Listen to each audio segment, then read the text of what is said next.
weird stuff like that with people's eyes like always creeps me out. So I think that's it. Yeah. No, I mean, I understand. I think I just couldn't be scared of somebody that was so inept at their job. What the fuck is going on here? Well, one of them, Lisa, her job is to just type "I live" over and over again. I'm like, that's not productive, dog. Yeah. Like, yeah. Not only I guess that, it's just but to like scare someone eventually when they see what she's typing. Right. Well, it was like, yeah, like I live. This part also, I think, was supposed to be scary, but was not scary at all. It was just kind of like bad. Like, you will not be saved by the Holy Ghost. You will not be saved by God Plutonium. I'm like, okay, well, that part's actually not bad. And then this part, in fact, you will not be saved. I'm like, what? It's really funny. Like, that's and awesome. so stupid. Hello. We are here, live, on the Buddy Shotz podcast. And this week, this is episode 66. We're going to be talking about Prince of Darkness and Farscape. We have a shout out here at the top of the hour. Somebody redeemed points the other day. Gabu Gang, thanks for the follow and thanks for choosing the shout out. So, Matt is muted right now, but we're going to go ahead and just start. I guess I'll talk for a bit here until he shows up. Oh, there he is. Okay. Mute me? He is... Can you hear me? Yes. He is here, finally. Don't try to mute me. You muted Can't be yourself. You played yourself, son. How does it feel to mute yourself?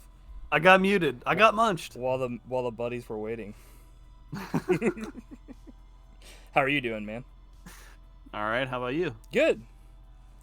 I've already gone through the preamble, so I thought we should at least acknowledge that our I would say real close friend and buddy, but we never met the guy. Gilbert Godfrey passed away just recently, and as everybody knows, he was known for quite a few things. You know, Iago and Aladdin. He was on SNL, Night Court. You know, a bunch of stuff. But of course, his most famous role will always be Fred Fucks in Angry Video Game Nerd. So, rest in peace, Fred Fucks. No, Gilbert Godfrey, legit. We've lost a lot of like legit people recently. Bob Saget, him. It's like, damn.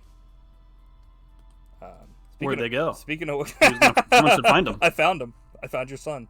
One of the most fucked up things was though when we were watching the Oscars, you pointed out that unless we missed it, like they didn't do like a Bob Saget tribute Or Norm Macdonald. Yeah, that's true. Yeah, that is true. I didn't think about that. I don't think we brought it up at the time, but yeah, that's messed up. Yeah, man. it's a shame. Especially because they made the greatest comedy movie of all time, Dirty Work. It belongs in the Louvre. Belongs in the trash. Or does it? So, yeah, I guess, do you have anything else to say for yourself before we move on to nerd news? Nope. I'm like, do you have anything else to say for yourself? Then it's time for your very own Cincinnati nerd news. Okay. So, this week, I want to start us off with a bang. You're going to find this pretty funny, I think, regardless of your affiliation with said superheroes. You're not on the greatest of terms with this genre, but... You gonna talk about super duper heroes? No, I'm not talking about bullshit. I'm talking about... in the Doctor Strange International poster, they had a fuck-up, and he does, I guess, so like hand signals to do his like his things, and so I'll just go ahead and read this whole thing here. Not this whole thing, but this tiny thing here. So he's doing a hand gesture that's known as a symbol for rock and roll. However, for others, it is known as the horns, which can have several different meanings, which is like bad luck or the evil eye. But when pointed upwards, as in the poster, or aggressively at another person is considered an offensive way to call someone a cuckold. So on the poster, he's like, is this like bull's horns? yeah, Nice. yeah, he's like, cuck. So like everyone else is like, oh, this is fine, but like the Italian poster, they had to be like, peace sign. So I thought that was hilarious. I was like, man, even though this is superhero news, I had to share this because we always joke about that. That's the biggest poster mess up since the big hit. That was like intentional though, which is even more of a fuck up. That's true. Because they edited it like that, where this is like they just didn't know the meaning of it. It's like, I guess it's still both bad. Both bad. I like a good poster mess up. Yeah, I do too. There's lots of them. We should do a whole podcast on it. Poster podcast. So what do you have? So, I have this is pretty minor news, but I just found it weird and funny. Remember the actor that played Short Round, Jonathan K. Kwan? Yeah, he was in like the Goonies too, wasn't he? Yeah. Yeah. Yeah, he played. I forget the character name. The only Asian character. It was like Gizmo or something. Yeah, like that. yeah, He was that's like right. The inventor nerd. Right. But he's in a new movie, and I guess he was doing like interviews or something, and he basically said that when he was doing Indiana Jones, making the movie Temple of Doom, Harrison Ford told him that he wished there was a character like him in Star Wars. Also. What? I just think it's weird. He wants to have like a young boy as a pal in all of his movies. I mean, the closest to that would be what, like Chewbacca was his like manservant essentially. Manservant, his butler. Yeah, because like what, he saved Chewbacca's life and he owed his life to him forever now. Oh man, That's pretty funny. Speaking of which, I just thought it was funny. If you want to see Chewbacca's toes, if you're a toe person, watch Solo. You get to see his fucking Bigfoot feet in the mud for some reason. I did think that was weird because you see his fingers Yeah. in Force Awakens, which Yeah. weirded me out. Yeah, it really. I don't know why. I think I was just so shocked when I saw his toes, and I was like, that was the most shocking thing I've ever seen in Star Wars. Besides, of course, like Luke finding out who his real father is. But It was even more shocking. second close was seeing Chewbacca had fucking appendages, or not appendages, but I guess fingers and toes. Digits. That's what they should have named Short Round. Digit. I don't know why. I guess Short Round is, yeah. The less time someone spends saying Short Round, probably the better. I agree with not that. So we've got a couple updates here. Dee Wallace and Pat Priest have joined the Munsters like remake, and Pat Priest is famous for playing Marilyn Munster on the original show, and Dee Wallace is famous for a bunch of horror stuff, specifically The Howling, which watched our previous episode. And Lords of Salem, also a previous episode. Perfect. And then, yeah, just the last thing I have is Rocky Balboa just said that, Rocky Balboa, Sylvester Stallone said that making Rocky Balboa was the toughest challenge of his career because no one wanted to make it. So. Yeah, that's weird because at the time it came out, it did seem weird. Like, no one was really expecting that or wanting it. And the fact that it turned out to be a great movie was like a nice surprise. Well, the funniest thing was he said it took over 12 years to make it happen, which means he wanted to make this like 12 years before it actually came out. Which to me, I felt like it was kind of the perfect time for it to come out when it was like they had the Rambo resurgence and like kind of he was riding the high of the, hey, I'm making a comeback. I'm the old grizzled guy. You know what I mean? Yeah.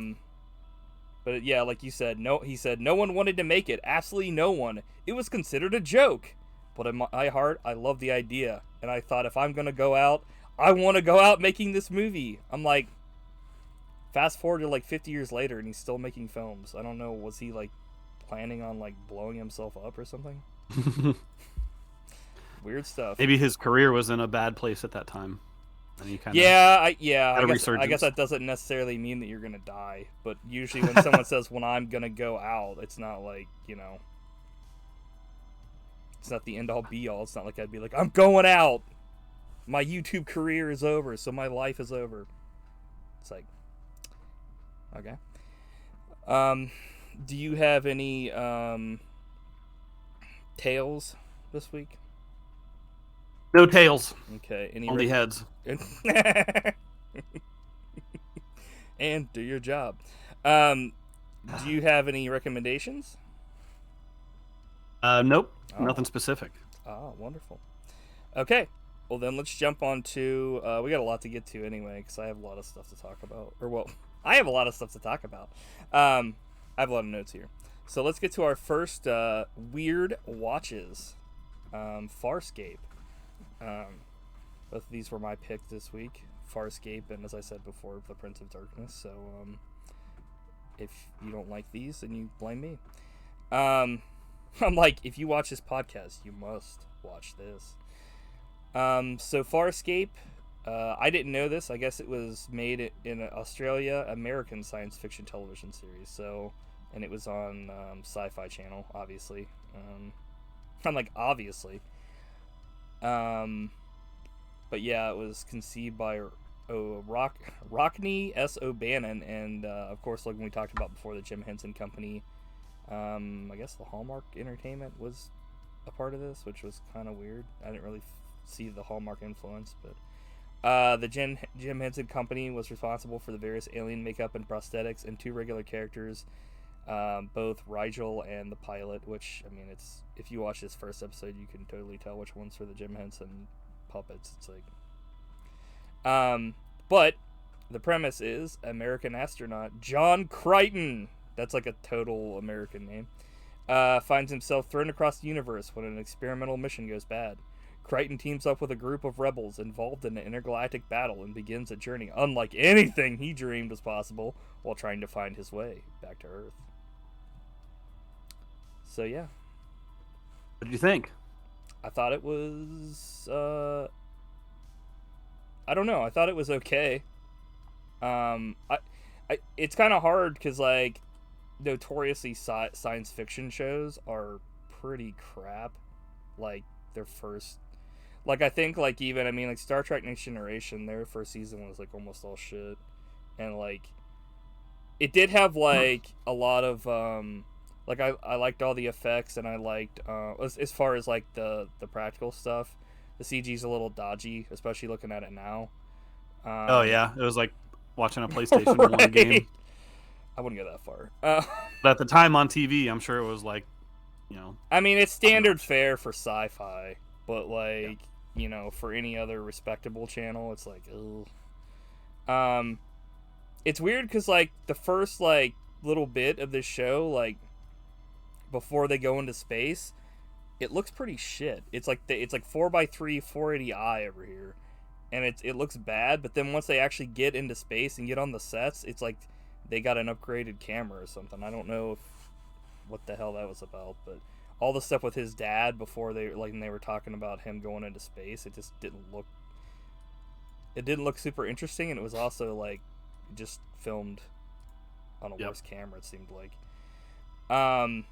I did notice the dad was wearing a jacket that I think everybody knew at least one person back in the day that had this. The jacket with the brown suede sleeves and the black regular part. Everybody had one of those. Either somebody had a jacket or you knew somebody that owned one of those jackets back in the day. So, I mean, overall, I think that, like, if I continue to watch this show, I would like it more. Not saying I didn't like it. I was just kind of like, it didn't, like, I don't know. I won't say it didn't suck me in, because there was definitely cool stuff about it, but it was also like, I don't know. I can't really put my finger on it. What did you think? Yeah, about the same. There was a lot of cool stuff in it. Mm-hmm. But maybe not enough, like, to make me, like, salivating to watch the rest of the series. Like, yeah, the characters seemed okay. There were some cool sci-fi touches, like it was like a living ship, which I thought was really cool. Right, yeah. So I think it's something I will eventually watch. Maybe when I finish Deep Space Nine and Voyager, I'll move on to that. I almost wish that they had gone full out and just had the other people that were like in the universe, none of them be human. Like either go full out and be like no humans, because like the whole thing about this is that like he goes and he gets on this ship with like all these escaped prisoners or whatever, and like they're all aliens, and almost everybody else you see in the show is aliens, but there's like this like the Empire, or like they call them the Peacekeepers in this show, and they're all like they look human, but when they do like I guess like a test on like John Crichton, they find out, oh, you have like different stuff like bacteria that makes you like totally not of this like area. But I'm like, I don't know, like how much, I don't know, it probably would have been a lot more work, but it also would have like got me more invested personally, because it definitely, like, I feel like this is the most alien I've ever felt like while watching a show. Like with most sci-fi shows don't do this, where they don't have like, you know, he gets thrust in here and there's a bunch of like, you know, people he has no, you know, they're, because like he's like the only human except for like one other person on this cast, like in the main cast, which I was like, hell yeah, this is awesome. But then they're like, oh, by the way, here's Peacekeepers, and it's like, well, how the hell did they get to all look exactly like humans, like, but they're like in a different part of the universe, you know what I mean? Yeah, like you're like, he's in some kind of Farscape. Like, to me, that doesn't like really bother me for Star Wars, because they never really acknowledge anything about Earth. But like when you go from Earth and then you go to some place that's like, hey, he's like in a different part of the universe, but then there just so happen to be people that look exactly like him there, it's like, okay, what the fuck's going on here? Yep. There's a couple things that that I liked a lot. Like I liked when the little Yoda guy went to like barter at the market, and there was this like other Jim Henson creature that was like a bug or whatever. I thought that was pretty cool. I liked, that was awesome. Yeah, I liked when like the way that like he's able, like they're able to communicate is like this little like Star Wars droid shoots him in the foot with an injection, and it slowly kind of makes it so that he can understand the other people. So in this one, it's not like a universal translator like Star Trek. It's, you know, you, once you're inoculated with this thing, you can understand other races, which I thought was cool. But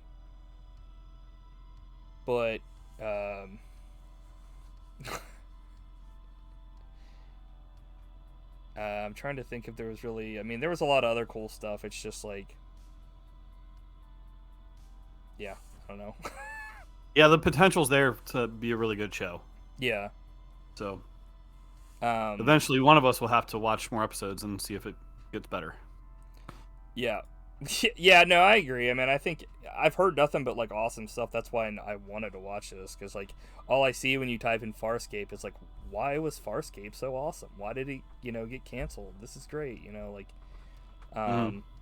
But yeah, like I said though, most science, I don't think I've ever watched a sci-fi show that ever started off and I was like blown, like holy like I'll get hooked, but obviously the stuff, they settle into like a rhythm later on and it gets way better as time goes on.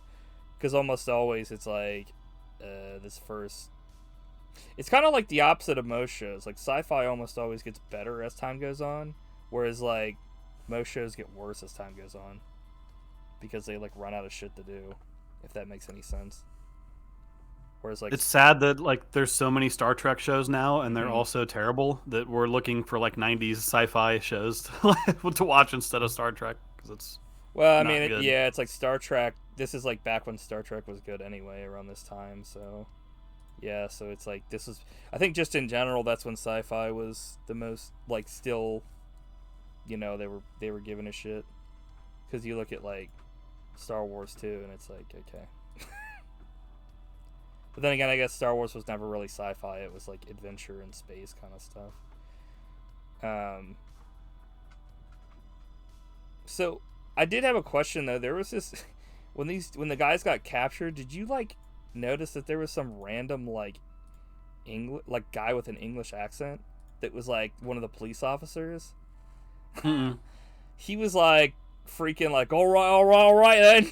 Like when he was showing him the fucking like when they escaped and he was showing him the little necklace or whatever. He's like, "What's this?" and stuff. But he was like doing this like English accent, and I was like, maybe he was Australian, like the yeah, the succulent Chinese man. But it's like, why? I don't know. I just think it's weird when like they have these accents that like they wouldn't have in a show in space. But yeah, trying to think. Oh, Yeah, there was weird ear sex as thanks for saving the day in this. So, if you like ear relations, you might be interested in this show. Avatar style. Yeah. Oh, is that what happened in that movie? I've never seen that movie.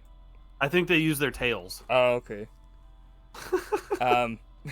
Did you like how at the very end of this episode, the like dwarf that's like 9 feet tall, like randomly jumps off the side of the frame and grabs the guy? Like he like ambushes him in front of his face and says like, if you try to, stop my, freedom, I'll kill you.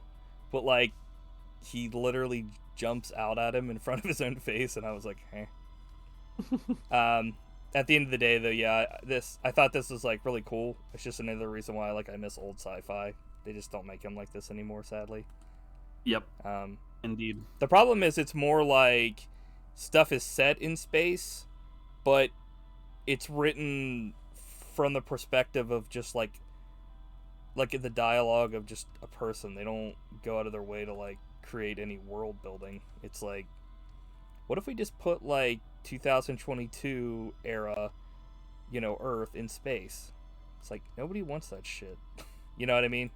So, any other things to say about Farscape? I guess we were talking about how one of us will have to watch this and we'll report back. I know they have a movie because since they canceled it, they said that like the movie kind of makes up for them having to cancel it. So I guess that's kind of like the cap on everything. I think they did that with what's it called? There was another show that did that too that everybody wants. Firefly. Yeah, Firefly. Yeah, they did that with like the Serenity movie. So I think that's just like some sci-fi stuff happens like that. It's sad, but it happens. But yeah, anything else to say about this? Nope. I think we covered it. You're like, what? Okay. So now it's time. Get out your crucifixes and pray to God, because it's time for the Prince of Darkness. So...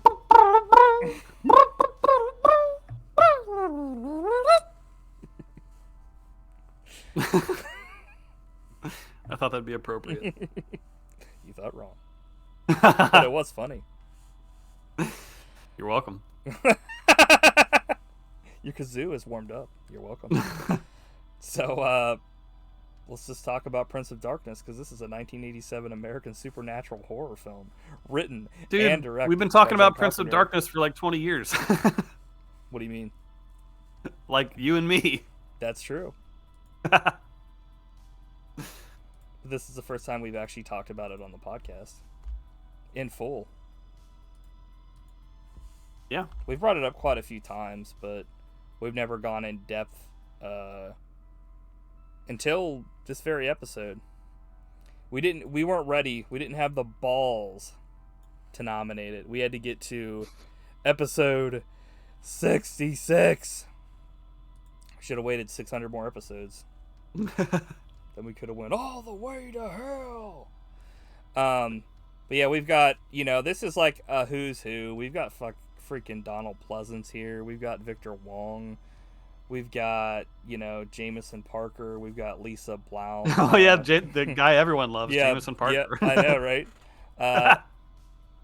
America's bad boy. Yeah. So speaking of which, who is this guy? No one. Well, like, no, the thing that I was actor. saying is like, why wasn't this Tom Atkins? If they're gonna get Kurt someone Russell. with, well, I mean, if they obviously wanted a guy with a mustache. So what? Anyone can grow a mustache. Kurt Russell cannot grow a mustache.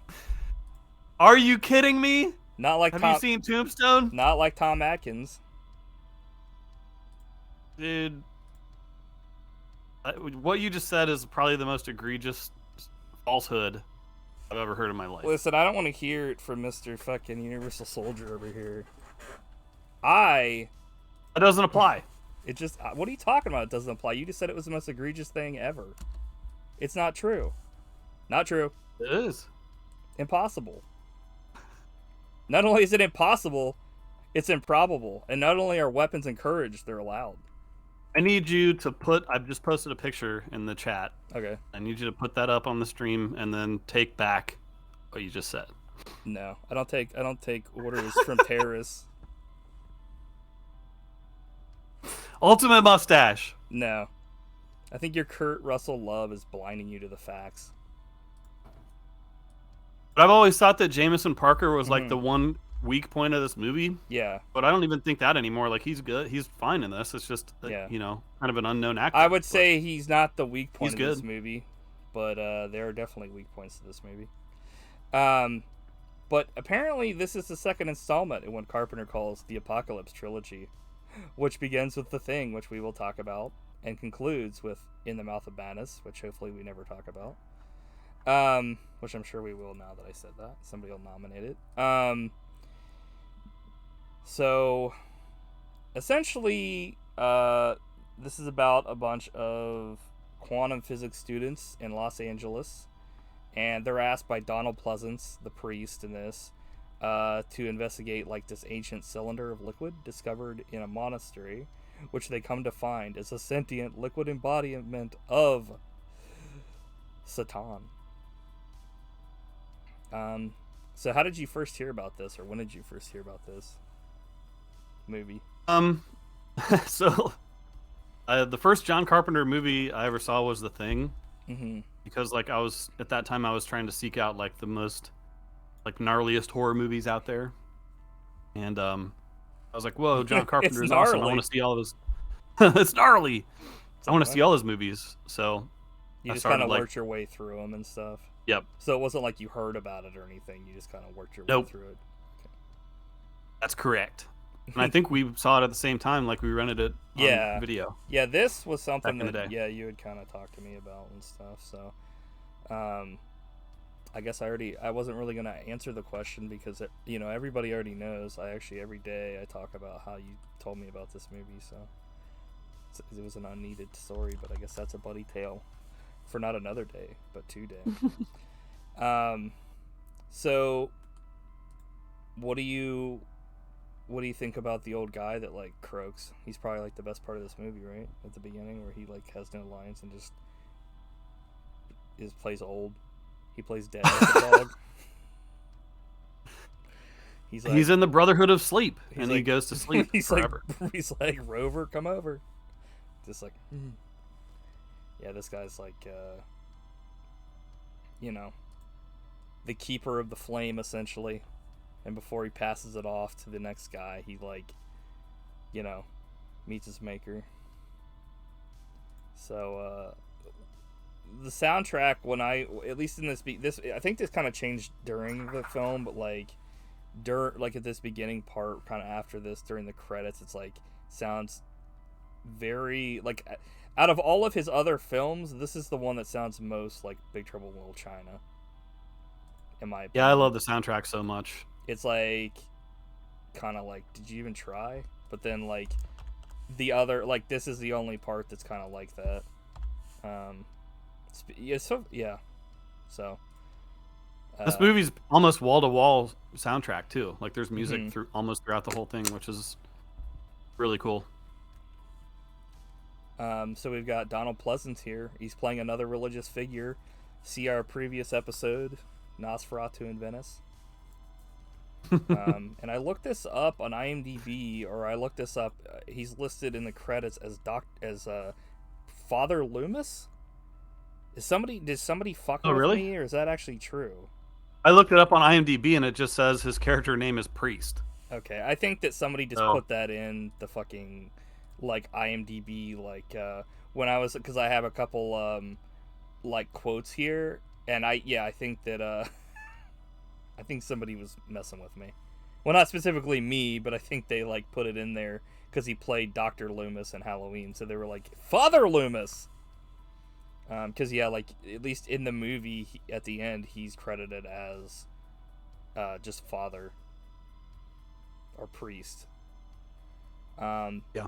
So speaking of which, well, not speaking of which at all, but we've got Egg showing up here from Big Trouble in Little China. He's the professor that is the knowledgeable man of like physicists and stuff, but he's like, this guy is essentially like if you took Egg and crossed him with like a scientist, because he's still talking in riddles. Yeah. Because he's very much like a scientist that deals in like what ifs and like that kind of thing. Because he's giving a lecture and like all the people are in it like listen. Well, actually, they're all kind of like, not really. Some of them aren't paying attention. They're like, what is this guy on about? So, mustache guy, who we established could have been played by Kurt Russell, is standing here, but he's waiting for this girl, but she's got a boyfriend, but then this guy like never shows up ever again, and he ends up sleeping with her anyway. So I don't really understand what that was about.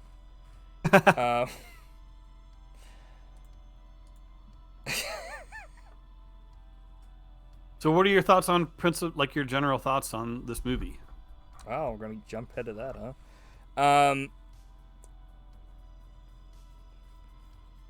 I mean, like as far as like I mean, I like it and stuff. Yeah.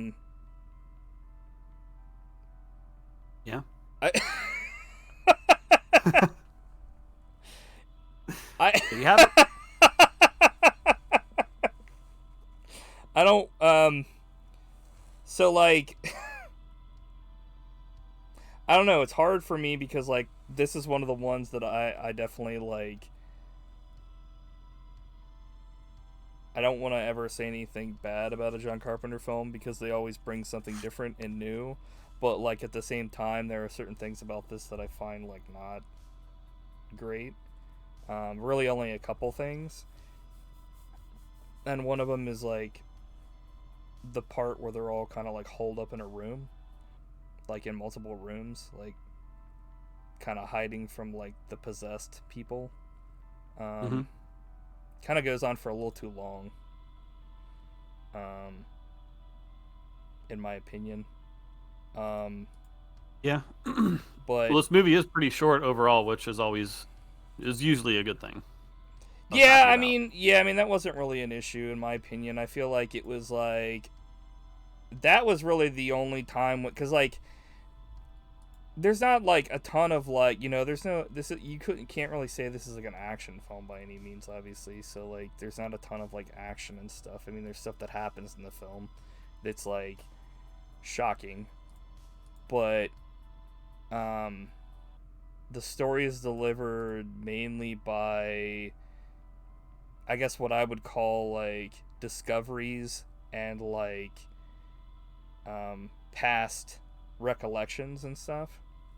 There's no like flashbacks, but Donald Pleasance delivers a lot of like religious stuff, and when they talk about the book that they find, when they finally are able to like uncover the secrets from it, they talk about a bunch of stuff that happened back in the day, and it presents a lot of really interesting like stuff. And that stuff was probably like the mystery and all that stuff that was uncovered is probably like my favorite stuff about this. My least favorite stuff is probably like the whole like possession stuff. Not like I didn't hate it, but I thought it was just kind of like, it's not as good as like zombies attacking, but it's also not like I don't know, it has its own thing, I guess, and it serves a purpose to like keep them away, but it's also kind of inept. It would have made more sense to try to like just kill them all and get them all like possessed rather than to just hold them in spots where they could like affect the outcome in the end. to the detriment of like what the bad, the evil wanted to happen. But I do like the slow plotting stuff of of certain things here and there for sure. It's like it's one of those movies where like it being slow is good, but then once action starts, they kind of take it down, and it I don't know, that probably should have been saved for like, I don't know. They have like this weird scene where they're all like in a room, and they like lower the mustache guy out, and then like the guys come to kill him, and then he comes back up, and it's like, I don't know what they thought was going to happen, that they wouldn't that they wouldn't like come to kill him, even though like they've already done it like a bunch, like, so he was trying to like I guess escape to go get help, but like it failed instantly. Yeah, it was kind of a weird. Oh crap! Yeah, it's one of those. It almost felt like these were scenes that they put in to pad it.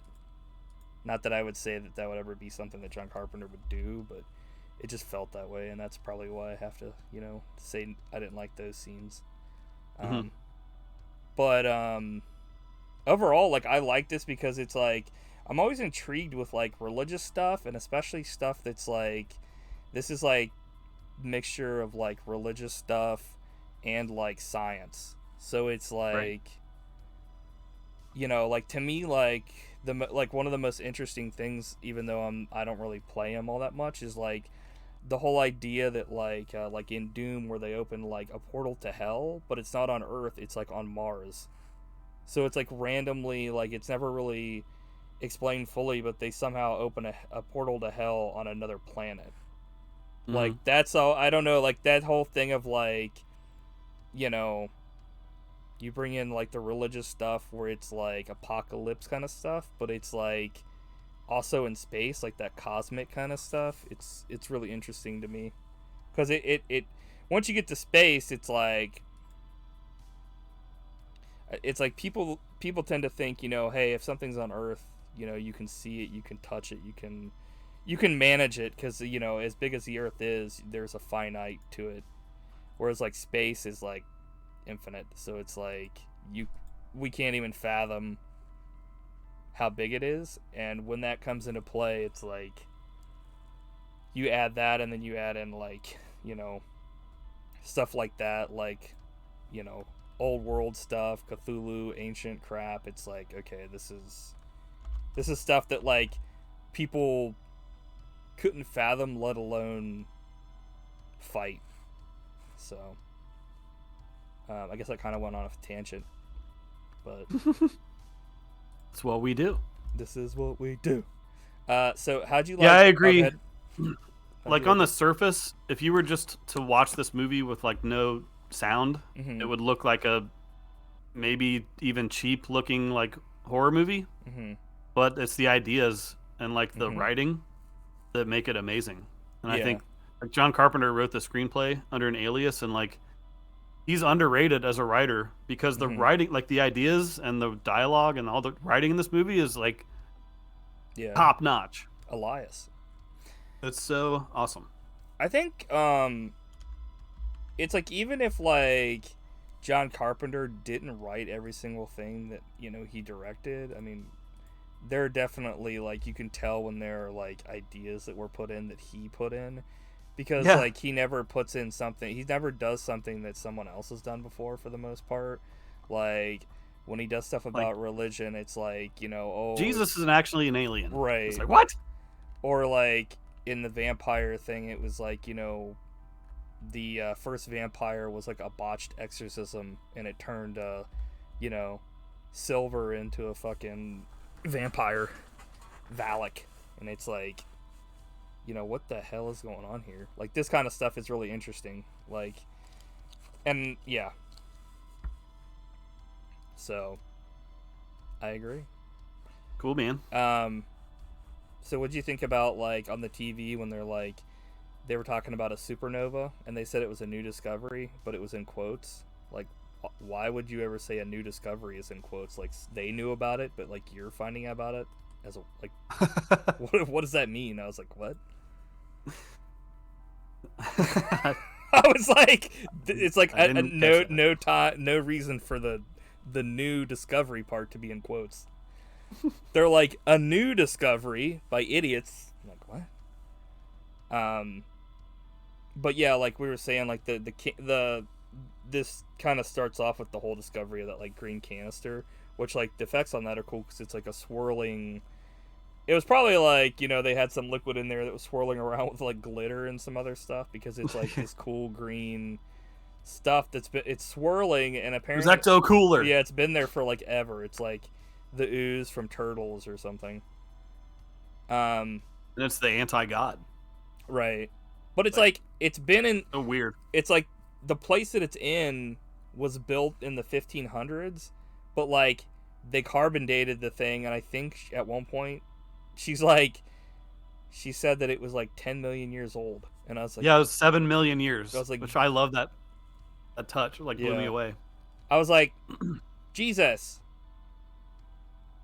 The weirdest thing that I thought about it though was that like when she said that, she didn't really think much of it, and I was like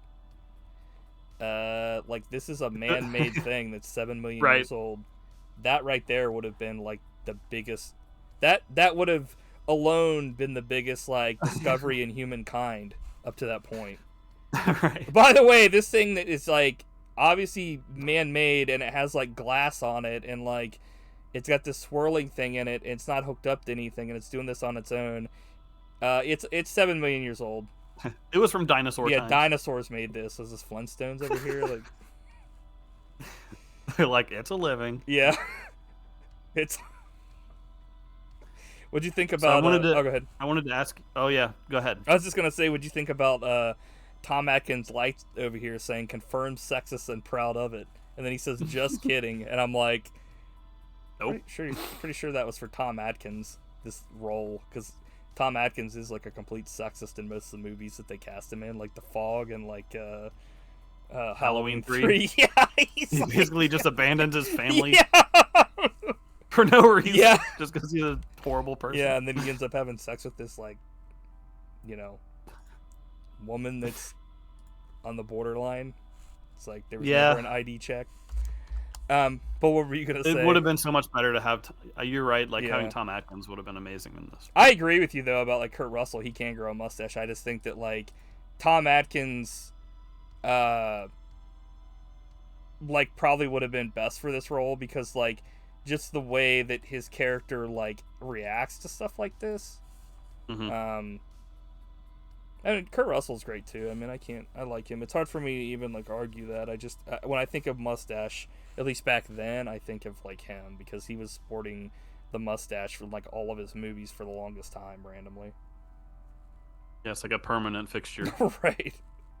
But since you're a connoisseur of opening credits, what do you think of the 10-minute long, literally 10 minutes of opening credits? Yeah, it's funny because I watched the special features, which we'll talk about later for this, and John Carpenter says, I think these credits are actually kind of long from what I remember, and I was like, yeah, if you say that yeah, they were fucking long. I love that though. Longer the better. Make it 20 minutes next time. I don't agree with that, but I do agree that these credits were great. Because it sets something up. That's the thing is I don't care how long something is. Well, okay, I don't want to say that, but I don't care if something like is like 2 hours or whatever they want to do if they use the time. You know what I mean? Like, don't just put a bunch of bullshit, and like the credits are what gets you into the film, and like they start off with that one scene and then they go into the credits and they intersperse other stuff to get you intrigued throughout it. So it's not just like, you know, you're watching credits and you're like waiting till the movie starts. You know what I mean? The movie has already started and you're watching the movie while the credits happen. Like, that's completely fine. Like, there are plenty of ways to make credits interesting. It's just a shame a lot of movies don't do that. They waste their time with the credits just to get them out of the way as quickly as possible. And it's like, dude, you only got so much time on the screen. Use your credits as well. And they did in this film. Yeah. They used all 10 minutes of them. So, What'd you think about Egg Shen over here not telling his students what they were going to be working on until like it was too late and they were already there? It's kind of an asshole. Nice move, jerk. Yeah. It's like, is there a reason you aren't telling us what we'll be working on? And he's like, in time. I'm like, okay. Jesus. Like most of them are gonna be dead within the night. Yeah, these red shirts over here are gonna be destroyed. But I mean, I've done this, and you've done this many a times. But I'm gonna have to give props again to Donald Pleasance in this fucking film. It's like, regardless of what he's in, it's like it could be the worst movie of all time. I mean, hell, he was in one of the later Halloween films, and that movie probably sucked major donkey wiener. And like, you know, he gave it his all. He was just like, hell yeah, I'm so happy to be a part of this film. It's like, dude, this film doesn't deserve you to be in it. Like, yeah, like you believe that he is terrified of like the devil, like, yeah, winning. Oh yeah, for sure. And it's like there's like the stakes are so high, and Donald Pleasance is like playing it perfectly. Yeah, and he like just delivers all of his stuff. It's like, you know, just the whole thing when he's like talking to like the professor, because like these guys seem to be like friends or whatever, you know what I mean? Like one of them's a man of God, another one's a man of science, and it's like he's talking to him about like, you know, the devil lives in the smallest parts, like in atoms, smaller, invisible. He lives in all of it, in the sum of its parts. And he's like, we got to translate this book, and he's like, so we can tell everybody this exists. And Egg Shen's like, the outside world doesn't want to hear this kind of bullshit. And he's like, just relock it away. And he's like, no present can hold him now. And it's like, it's kind of like, that's when it first started to kind of get a little scary when you're watching this. That like the professor, it's like, once he sees it, and like he cancels his class and is like, I need all of you to like come to this church with me. It's like he's like been shaken, like his life is like, you know, like he doesn't know what to think anymore. And yeah, even Donald Pleasance at one point is just like, you know, they were supposed to like do this, but all they wanted to do was like push a narrative and stuff, and it's like, yeah, and I also like their scenes together are so awesome because they talk, like they kind of get to the meat of the movie, which is like quantum mechanics. Yes, yeah. Because I saw that John Carpenter wrote this movie after he first read about quantum mechanics. And Yeah, he said his mind was totally blown. Yeah, he like read like a book about quantum mechanics, and he was so intrigued with it, quantum theories, that like he was like, well, what if like, you know, I wrote something about, because he's always had like a fascination with religion, and he wanted to like write something that involved that as well. And I was just like, see, that's why he's the master. Yeah. Can I read my favorite quote here from this movie? Yeah. It's from Egg Shen, or the professor. We just always call him Egg Shen. Cause precedes effect. Fruit rots. Water flows downstream. We're born, we age, we die. The reverse never happens. None of this is true. Say goodbye to classical reality, because our logic collapses on the subatomic level into ghosts and shadows.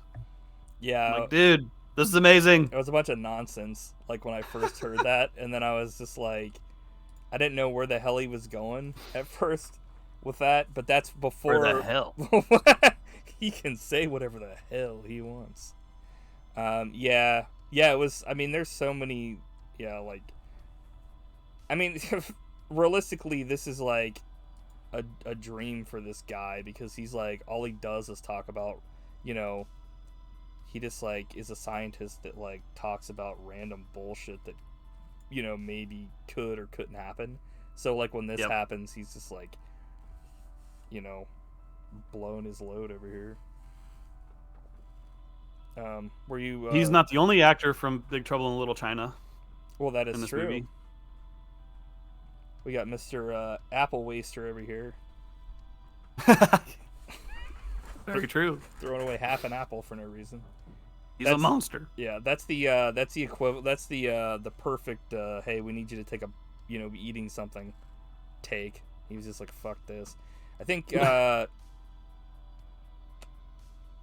what's his name in this? It's like Walter. It's Walter, Dennis Dunn yeah. as Walter. Yeah. But we've got like, this is like the Halloween Big Trouble in Little China reunion over here. Yeah. We were just missing a couple players. Could have got like Roddy Piper and a couple other people in here, and this would have been like the whole catalog. Could have got Silver in. Why not? Yeah. So, I was a little upset that in this film that at the end of this film, Loomis didn't say, "Hey, Lucifer, get your ass away from there."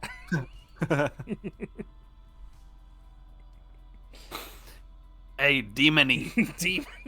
Everyone's like, oh, demony. What'd you Alice Cooper's in this fucking movie? Yeah, so that's the weird part. Like, we're talking about it, like how smart and like highbrow this movie is, but then like you have Alice Cooper as a zombie that stabs a dude with a bicycle. Yeah, I watched the whole thing about that where he talked about how like I guess that was a trick that he would do on stage. And then John Carpenter was like, "Can you like put a bicycle on that and make it look like you just grabbed a bicycle and like half a bicycle and stabbed a guy?" And he's like, "Yeah." And it was like so cool. But the coolest thing is that like they met, Alice Cooper and John Carpenter met while they were at WrestleMania 3 in Detroit. And I was like, "What?" That sounds about right, actually. I was like, "That is the coolest thing I've ever heard." WrestleMania 3. That's like the one where. Is that the one where Hulk body slammed Andre the Giant? I think maybe? so, yeah. Legendary. The disgraced Andre the Giant. Should me look it up here. WrestleMania 3. Yep, Hogan versus Andre the Giant. Yeah, that was the one that apparently Hogan keeps... Every time he tells it, it gets like more outlandish. He's like, yeah. I broke every bone in my back. I could hear all of my vertebrae cracking as I hoisted the 2,000-ton giant above my head. I'm like, damn, not possible.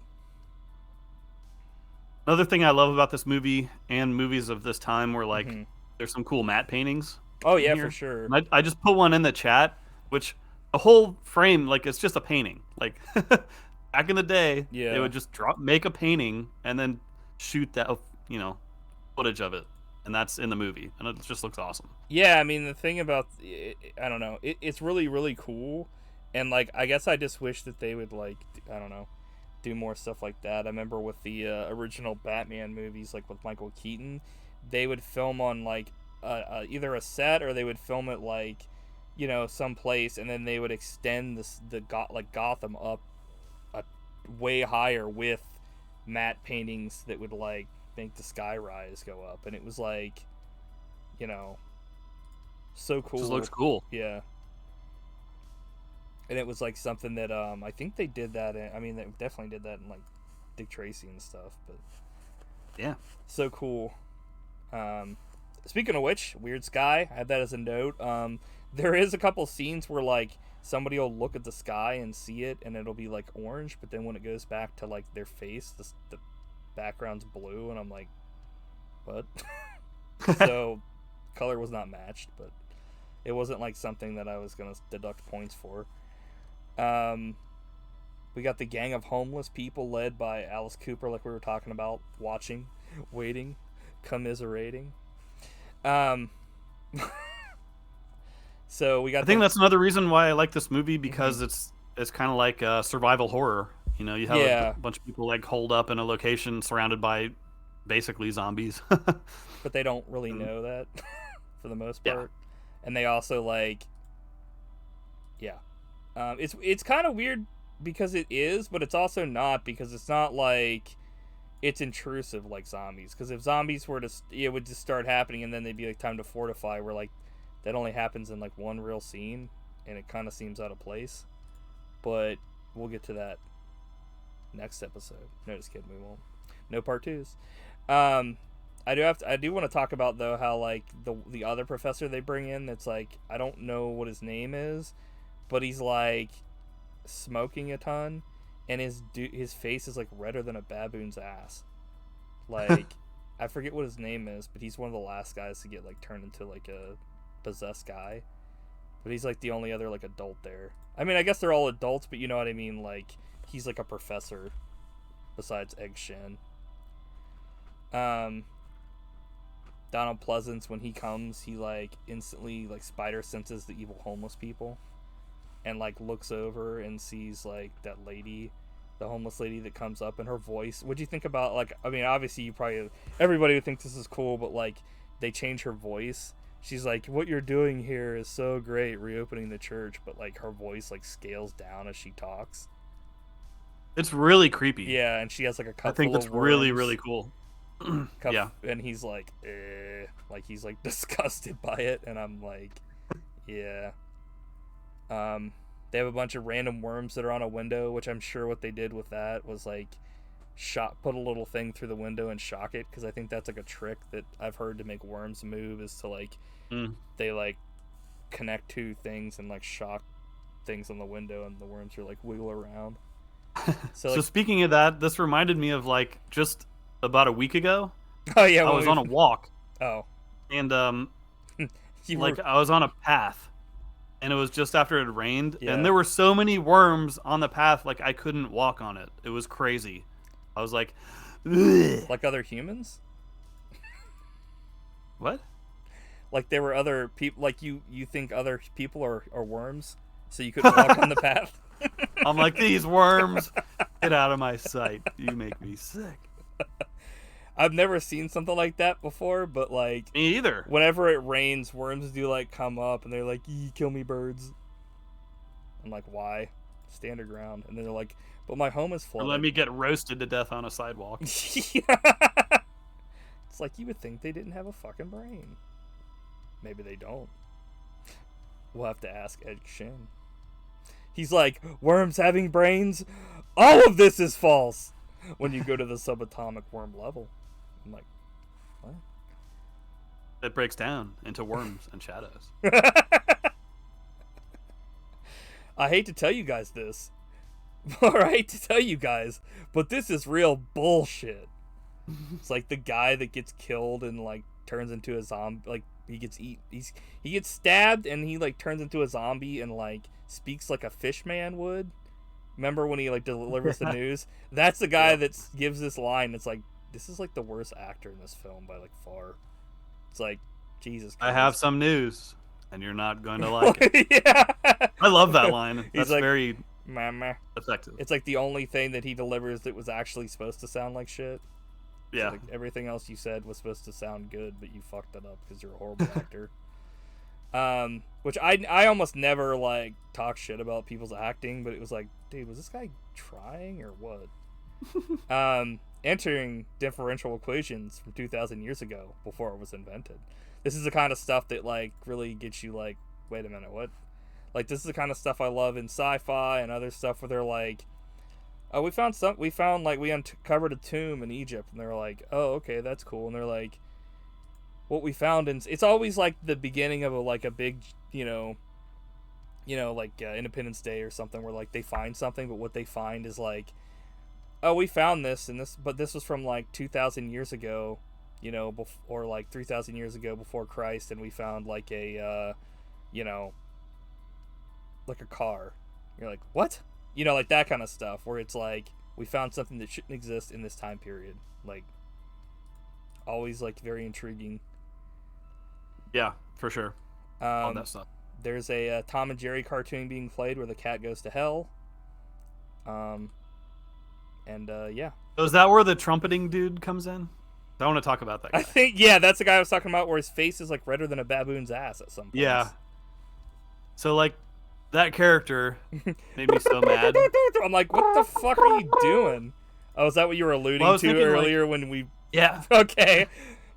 Flashback to earlier in this episode when Matt kind of scared me. Previously on Buddy Shots. I was like, oh! But I've spent a lot of time like doing group projects like this, and it's kind of like what I did for work for a while, was like going to a site. Trumpeted? Well, no. You like going to a site and setting up a bunch of equipment and like getting a job done, and like you don't want a trumpeter dude on your site. Like, dude, we're trying to do a job here. Have you ever And had you're just like, trumpeters? oh yeah, they're the worst. Like a Really? guy who's just messing around. I've never had somebody that has ever trumpeted besides that Well, one not time. trumpeting Okay. specifically, Yeah. but guys like that who is like, this is all a big game. It's like, dude, come on. We need to do this work so we can leave and not get killed. And you're busy Not trumpeting. get killed. By the Prince of Darkness. Oh, I was like, what do you do for work? People, you're like, we have 2 minutes to set this up before newsmen show up and kill us. You're like, you're like a little bit of Monica in my life. I'd be like, get this guy off my job site. A He's trumpeter. too busy trumpeting. He's like He's a little trumpeter. Lord Fauntleroy. He pulls out like a scroll. He's like, by the king's decree, fucking egg shin, whoop my candy ass at WrestleMania. Yeah, I mean, I don't know. I'm trying to think if I've ever worked with anybody that like, I've worked with one person that like they would like sing or do something, and I'd be like, dude, shut the fuck up. Yeah. Exactly. Before we fuck this track up. What are your thoughts on that?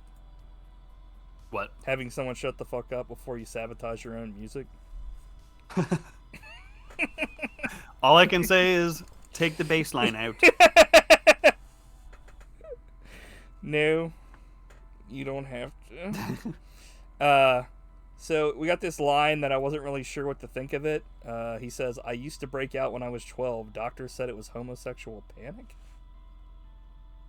Does that mean that like he was panicking because he thought he was homosexual, or like the doctor was panicking because he thought he was homosexual?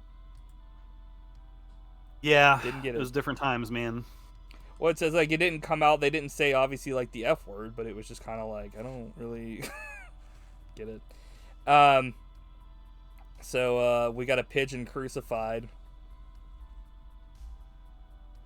Yeah, I actually saw that. I saw that in real life or something. What? Like that. Yeah. You saw a PC pigeon Christ? Yeah. For my job, we would do volunteer days every now and then, Uh-huh. and one of them was cleaning out this old like asylum, literally like. Oh shit! And it was the filthiest place I've ever seen. Like it was And- abandoned, or Yeah, like it was shut down and Dude. it needed to be cleaned out. And in one room, there were all these birds that were dead and had their hearts ripped out. I was like, what? something crazy has happened here. Yeah, that's like the kind of place that like whether or not you believe in this stuff, a lot of people will go to like shut down mental asylums to like hunt for like ghosts and stuff because. Mhm. A lot of horrible things have happened in mental asylums, especially older ones, like in the 50s and before that. And, the kind of stuff they used to do to patients, and the kind of patients that would just do that kind of stuff too. Not saying not saying patients were doing that. Like they were like, let them do whatever the hell they want. It was probably some people that went in there and did that after the fact. But yeah, those places have some, fucked up energy and vibes. But that's messed up, dude. Yeah, it was disturbing for sure. I would have been like, ugh, cool. Jesus, man. So, yeah. So when I was watching this movie Mhm. earlier this week, it was a dark and stormy night, which is a very appropriate setting. And during the movie, like tornado sirens started going off, and I was like, "The Prince of Darkness is coming for me." And then It was just a cool coincidence. it was apropos for a movie in which it's either completely sunny out or like it's just dark and there's no storms at all.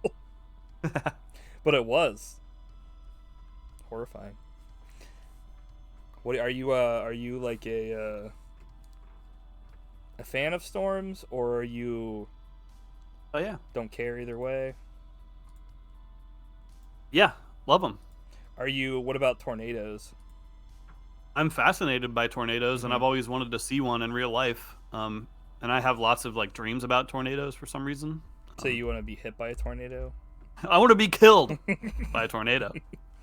Maybe that'll happen on our episode of Twister. We'll do a live Dude, We'll do a live tornado you know, it'll be the first podcast inside of a tornado, and last. Starring Philip Seymour Hoffman as Dusty.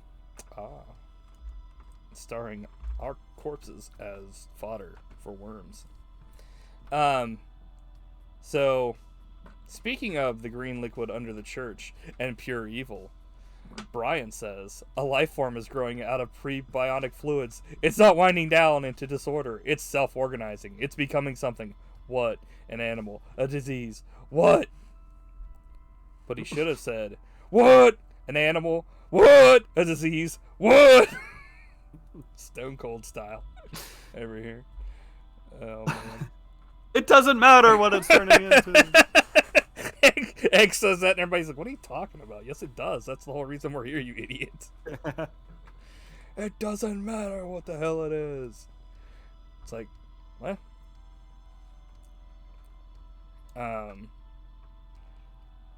So there was no quotes for this. I had to like go through and rewind this a bunch of times, but this is like the exposition for like this thing, and this is probably one of the most fascinating things in this entire movie.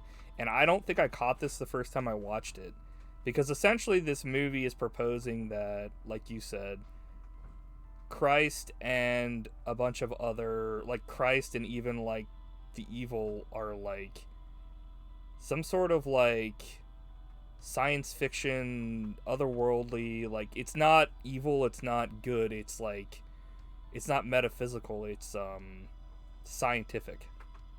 But I'll just go ahead and say what she says when they uncover this from the book of whatever the hell it's called. But the container was buried eons ago by the father of Satan, a god who once walked the earth before man that was somehow banished to the dark side. Apparently, the father buried his son inside the container later. Christ comes to warn us he was an extraterrestrial ancestry, but of a human-like race, just like Farscape. Finally, they determined Christ is crazy, but he's also gaining power, converting a lot of people to his beliefs, so they kill him. His disciples keep the secret and hide it from civilization until man could develop a science sophisticated enough to prove what Christ was saying. It's the Brotherhood of Sleep, where their job is just to sleep on the information until it can be used. Yeah. So essentially, they're saying that, like, the reason why Christ was killed was not because, well, I guess it's similar to what they say, but, like, I guess they were like, hey, this guy's trying to expose things, and, you know, we think he's crazy because I'm essentially assuming what he was talking about was like, hey, there's stuff in the future that's going to happen, and they're like, what's that mean? And so they just, like, killed the fuck out of him. Yeah, it's very interesting. I think that's one of the things. Yeah, like, that's what makes this movie awesome. Yeah. So we get to the part where somebody gets something straight down their throat, a big gullet of fucking ecto cooler. My question though is, why was she like holding her mouth open when she like looked up in the ceiling? A ton of people do this whenever that's like the way that they get like possessed, is their like mouths are like gaping open and the liquid goes straight down their throat, and I'm like, why? They're thirsty for that cooler. Unless like maybe like this is an untalked about part of the pre-possession where you like gape your maw open. Am I crazy, or are we stroking ourselves heavily here? I'm like, what? What are you talking about? That was from Walter, because he's like the biggest skeptic of this whole thing.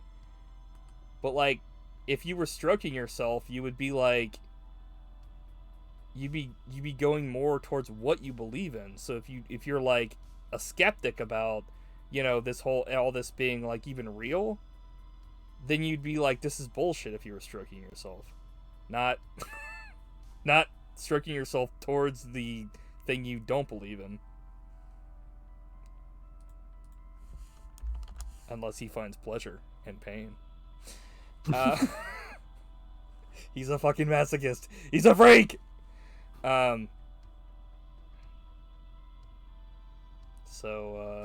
there's just... Let's see. Oh, this is when the guy that can't act worth shit gets killed. when the two dudes leave him outside, and she like stabs him with like shears, like she's gonna pass the torch at the Olympics, and she's just stabbing the absolute shit out of this guy while he just stands there and lets it happen.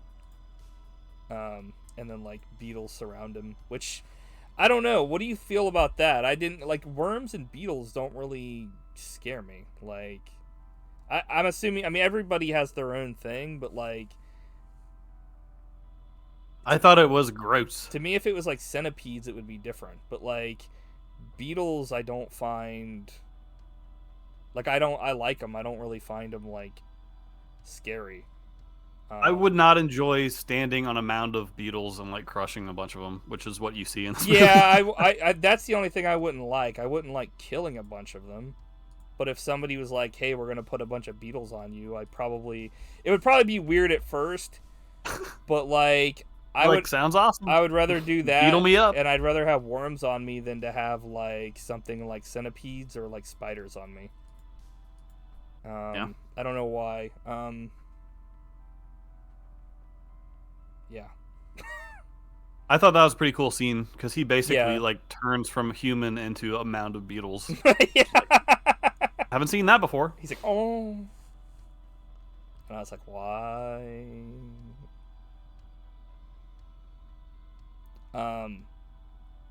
So my favorite thing about this movie is the footage of like the anti-God figure, like arising or like stepping out of this church. He's arising. It's like the Undertaker sitting up. I'm like, what? No, I know what you mean. Where it's like such a creepy image.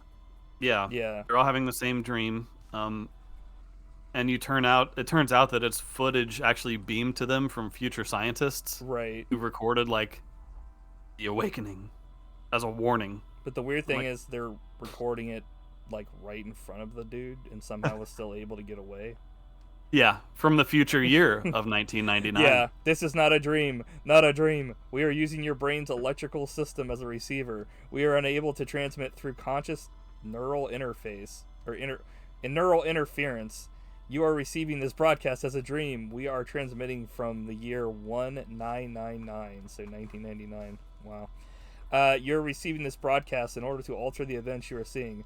Our technology has not developed a transmitter strong enough to reach your consciousness state of awareness, but this is not a dream.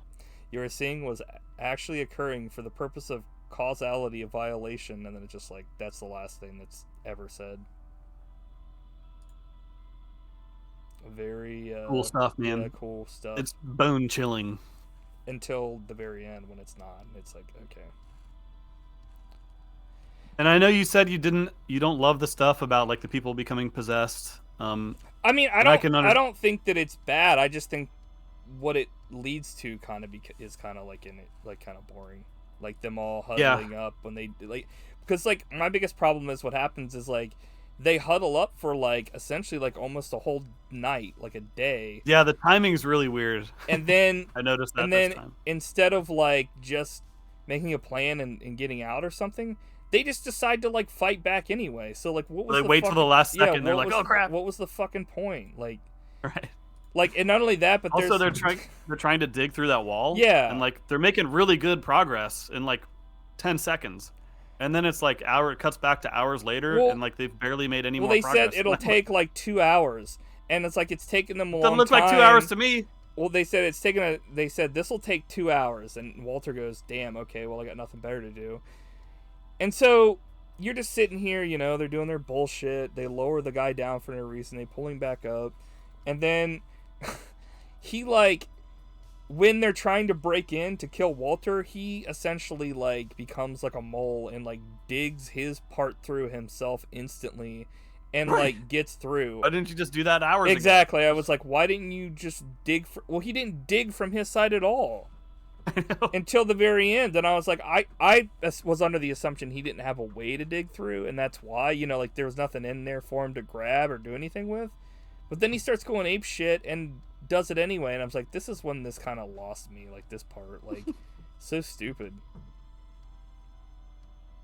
Like it was just kind of like a scene of convenience, like to waste time.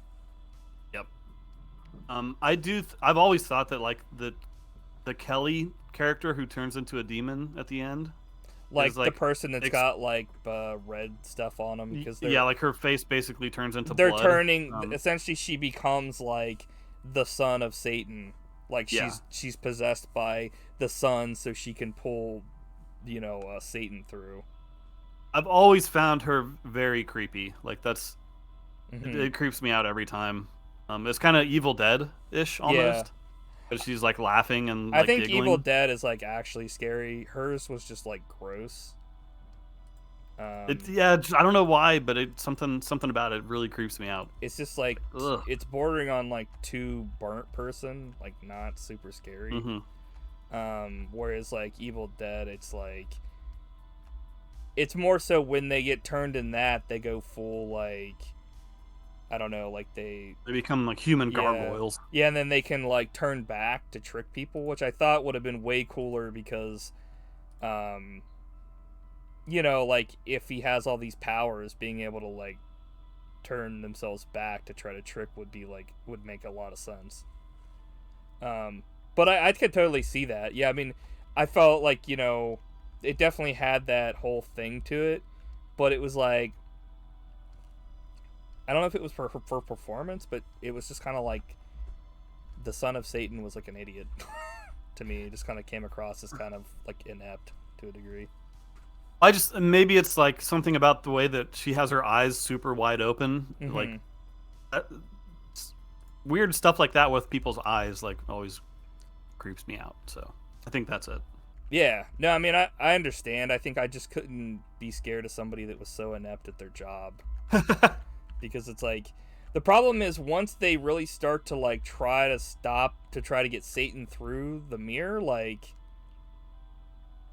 he was almost through. Like they came close. They don't really try. It's like it's just there's no, they never try to like earlier kill like them to stop them affecting her from bringing him through. They never really, it's like they could have at any time bust down that door, killed Walter. They could have had all of them in one room at once protecting what's her face, instead of like literally just like the one dude that was like kind of possessed, but he was also just like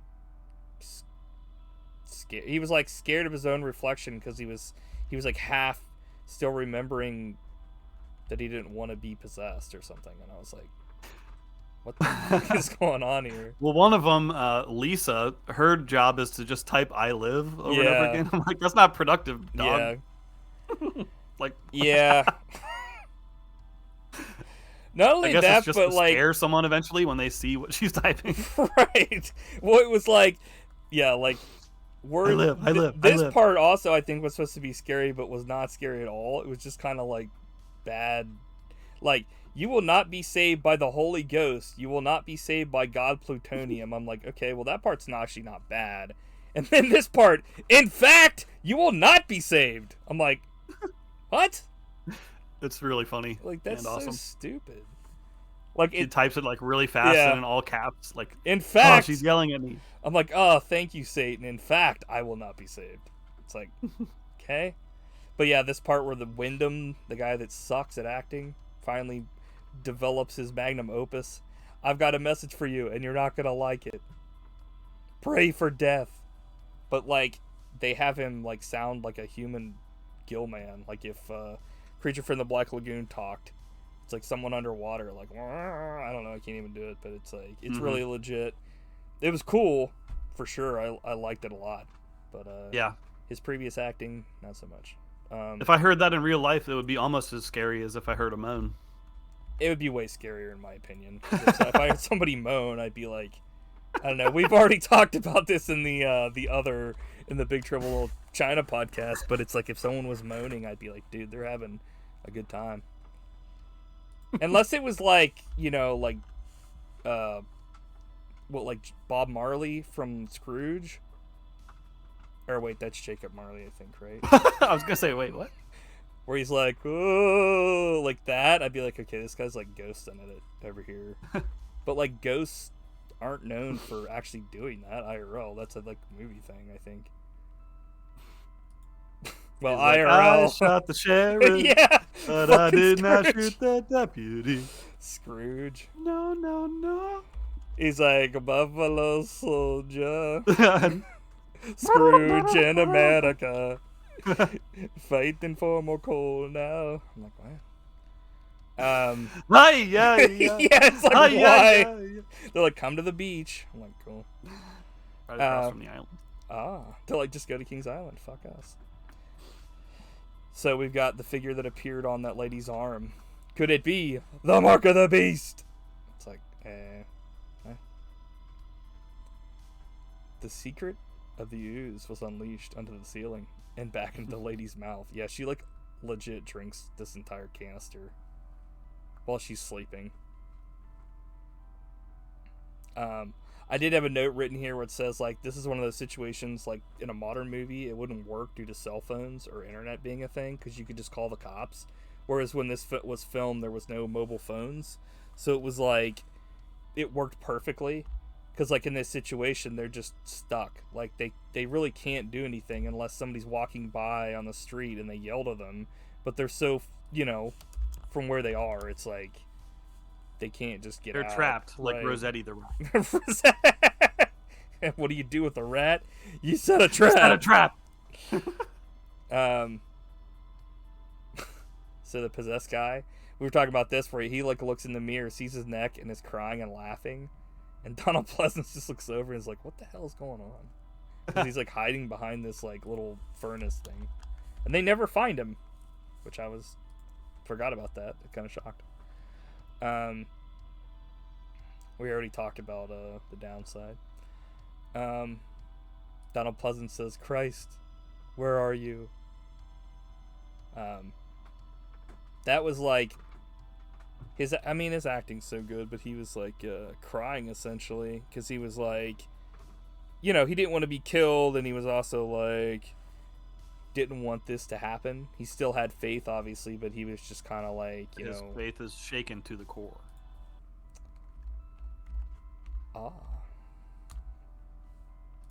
But he still had like faith. He was just kind of like, I think he was like starting to think like, instead of like being like someone's gonna come and save us, like we're gonna have to save our own selves kind of thing. Yep. They're beating this person's ass. They're like, it's not working, and I'm like, they're not even really trying. It's like when they're like beating the hell out of like these two people with like boards, like, or no, they were beating the hell out of Lisa with like a brick and some other stuff. It was like some of the safest like hits I've ever seen. I was like, dude, you guys aren't even trying. Like, knock her the hell out, IRL. So what'd you think about Father Loomis, or not Father Loomis? Whatever. He cuts off an arm and then the head, and it's like grows, like the arm grows back, and then like the head gets put back on.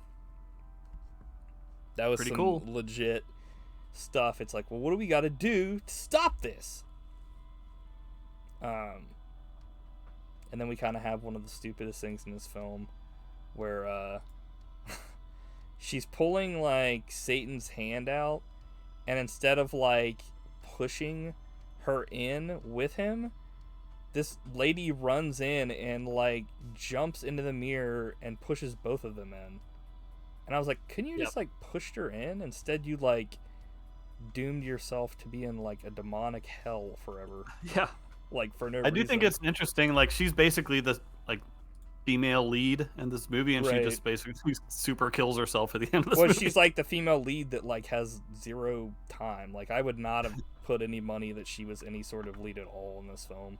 Because like her in like at the beginning of the movie, like she's Yeah. staged as the lead, Tom- but like doesn't have much to do.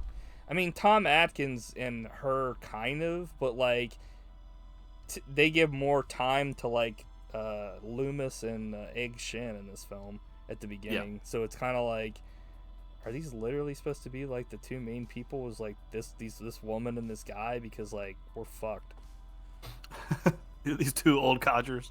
Well, no, I mean that was the good part. Like the woman and the other dude were like drywall over here. But Plain vanilla. yeah, she ends up killing herself for no reason, and then as she's The shot of her getting pulled down Mhm. to hell and like in slow motion and like a strobe effect. I was Mhm. like, this is one of the coolest things I've ever seen in a movie. But it made no sense because if she went It to just looks cool. if she It's an went to amazing if image. she went to kill herself, why the fuck would she be putting her hand back like somebody was gonna reach in after her and save her? Yeah. It's like, you're an idiot. You're the one that did that. Nobody was close. You think Donald Pleasance is gonna be like, I'm gonna risk the entire world to try to save this person that didn't have to kill themselves? I do agree though, it looked awesome. But it was just kind of like, what the hell are you doing? And then everybody's unpossessed and go back to their routine. For whatever reason, I thought that like at the end of this film, there was like a scene where like Satan actually comes out of the church, like not like the person that comes out, but like the actual full, like you see the rest The demon? of the, yeah, you see the rest of like the actual thing. But of course, when they actually show the rest of the film that was shown in the dreams, it's like the lady that goes into the mirror is the person that comes out, and it's like, okay, what were your thoughts on that? Like, what is that supposed to mean to you? I'm not sure. It's pretty trippy stuff. She has become the Prince of Darkness. I thought it was pretty lame, to tell you the truth, but that's just my opinion. I would have rather them not shown anybody like exactly who was walking out. But that's just my opinion. Was it? It could have all just been a dream, because he has multiple dreams at the end of the movie.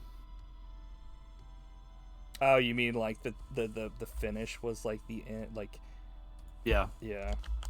Well, that's even worse. Jameson Parker. I mean, Jameson Parker. Tom Atkins light. Yeah. Yeah, I'm never a fan like when movies do like multiple things like that, when they have like multiple endings, and it's like, what is going on here? What is this shit? But speaking of negativity, I wanna go over Your boy. Yeah, Ebert here. Even though for some reason I didn't write Roger Ebert, I put Ebert. What the fuck? Ebert. Ebert. He's like beats it. I normally don't do this, but I have two specific quotes that I want to like actually read out here, unless you want to like talk about it. No, go ahead. Okay. So he says, when the characters are all introduced as competent physicists in your own right, even if you don't have doctorates, I don't know what that means. We don't expect them. Oh, that's from the movie. Okay. We don't expect them to make the most common mistake of all horror movie characters, which is to wander off alone and present themselves as the entity's next victim. Didn't they see Carpenter's version of The Thing, where the characters made the same mistake? Now, the reason why, like, this is the first of the two quotes that I have here that I want to talk about, is because, like, I don't understand why he says this, because if you watch the film, they're completely different. The Thing, everybody knows that there's an issue at some point, and nobody fully knows that, like, there are issues until, like, most of the people are possessed, and they don't go wandering off at that point. So I don't know what the hell he's talking about. Like, I understand, like, if it was like that, where it was like, hey, it's the, you know, the thing, and, you know, this or that, but, like, they don't even know there's an issue for, like, most of this film, because they just think people are leaving and stuff. And they still don't even know what they're studying, so I don't know what the... I think he's just trying to find shit where there is no shit, but, Then my other quote is, the movie tries to compensate for a thin plot by some very thick, even oppressive music. Composed by Carpenter and Alan Howarth, apparently on a synthesizer that has also been possessed by the devil. The music is effective at first, but then it grows obnoxious, loud, and annoying. The kind of music that tells us the sights we are witnessing are not as banal as they seem. So, yeah. I love the score of this movie. I think it's Completely perfection, and I love the disagree. way it's used I don't throughout really the movie. understand what the fuck he's on about there, but he gave it 2 out of 4 stars or 5 stars. I don't know what the fuck they give for their shit. 4. So I gave it a 50%. Not into horror movies, man. Yeah. If this movie was Not his bag. made in France and like was subtitled, he'd probably give it like a 4 out of 4. Greatest film of all time. Yeah, I don't I just thought we usually do the Ebert thing, so I was like, right before we started the podcast, I was like, I'm gonna read what his thing is if he did one or not, and he did, and it was like, it did not disappoint. I was like, what the hell is this idiot on about? As usual. I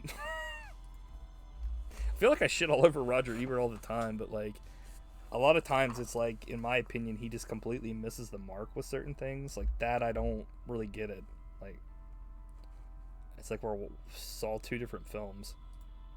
I guess he's not used to using his brain. So, what do you give this film? I think this movie is fine. I give it a 9. I give it a 9.95.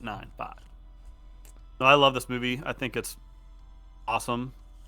It may be my favorite Carpenter movie and just one of my favorite movies in general. I love it. Damn, I wouldn't go that far, in my opinion, but it is awesome. How about you? After watching it again, I give it like an 8.95.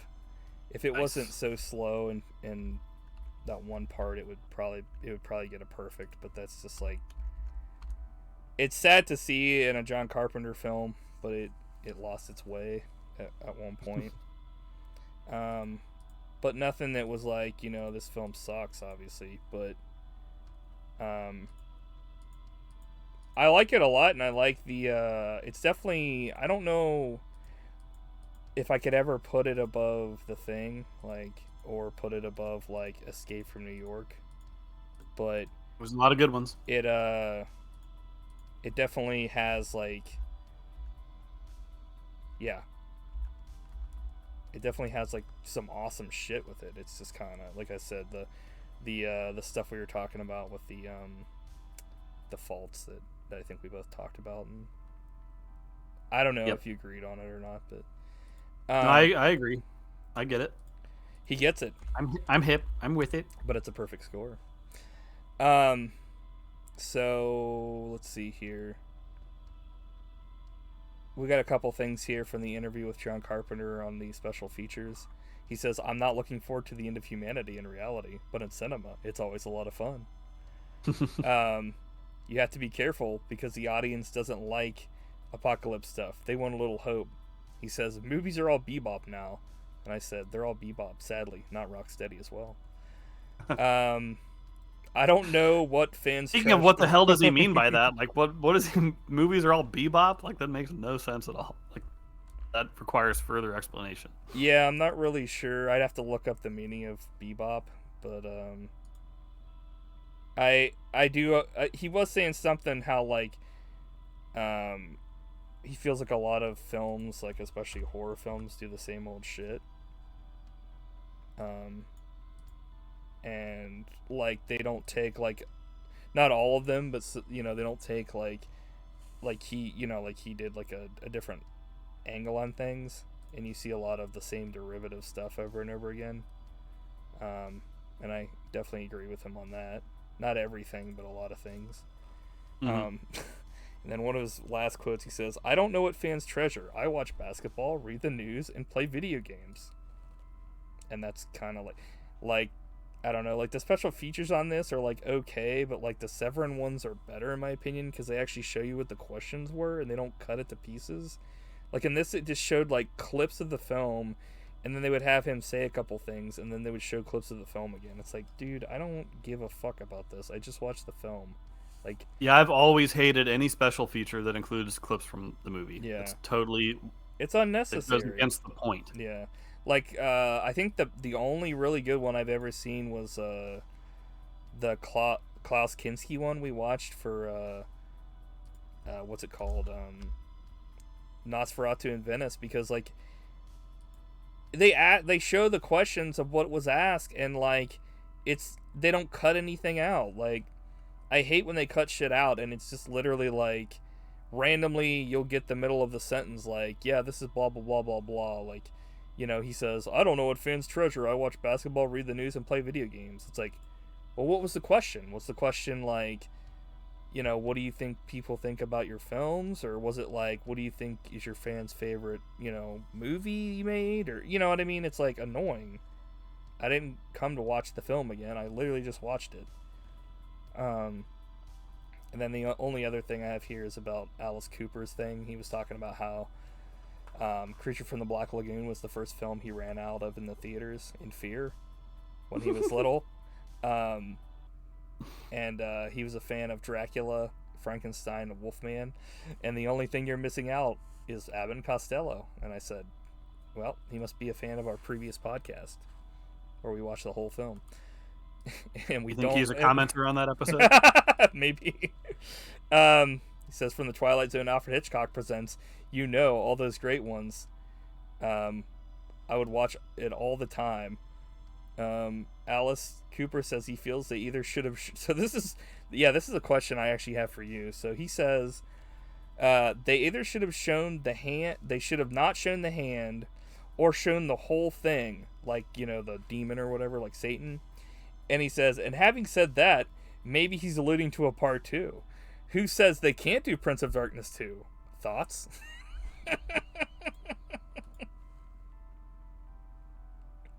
I was like, what? Like Alice Cooper said that. He said, who says they couldn't do a Prince of Darkness 2? Like, what do you think about that? Would you ever want to see a Prince of Darkness 2? I was kind of like, to me, it's like something that like was never really thought of. Like, to me, it's like the only thing that I was ever like they could make multiple movies of a John Carpenter film was Halloween. If they had gone the whole Halloween 1 and then Halloween 3 and kept doing the different idea but for Halloween thing, or the Snake Plissken deal where you like show his different adventures, like Indiana Jones style. Like, all these other ones are usually like one and done. You know what I mean? What about like, Big Trouble in Little China? Could have been Big Trouble in other places as well. The comic did not do a good job, so I feel like that's kind of a one and done for me. But what do you think? Would you like to see a Prince of Dark extended the multiverse of madness starring Prince of Darkness? We get the cinematic universe. Well, this is part of a kind of trilogy. So you could just call In the Mouth of Madness Prince of Darkness 2. You could if you were an insane asylum. Which is why it's called Madness. What are your real thoughts, though? Like, would you really ever want to No, there's no reason for a sequel. Like, it's a fine movie. Yeah, I agree. It's like has a beginning, middle, and end. So I just thought it was weird because I've never heard anybody like ever be like, "Oh, I want to see a Prince of Darkness 2." I was just kind of like, "What?" It was just random. So yeah, I guess. Do you have anything else to say about Prince of Darkness before we get on to what we're going to be watching next week? Nope. Okay. So let's see, we're gonna go ahead and do the buddy pick here. So I need you to pick a number. Let me see here, 2 through. Sorry, I gotta make sure that like we get people that haven't had one here.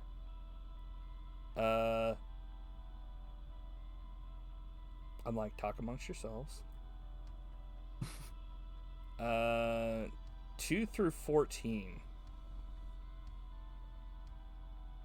5.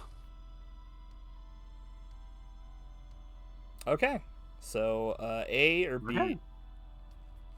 A. A. Okay. So next week we're going to be watching Son of Darrell's movie, Equilibrium. All right.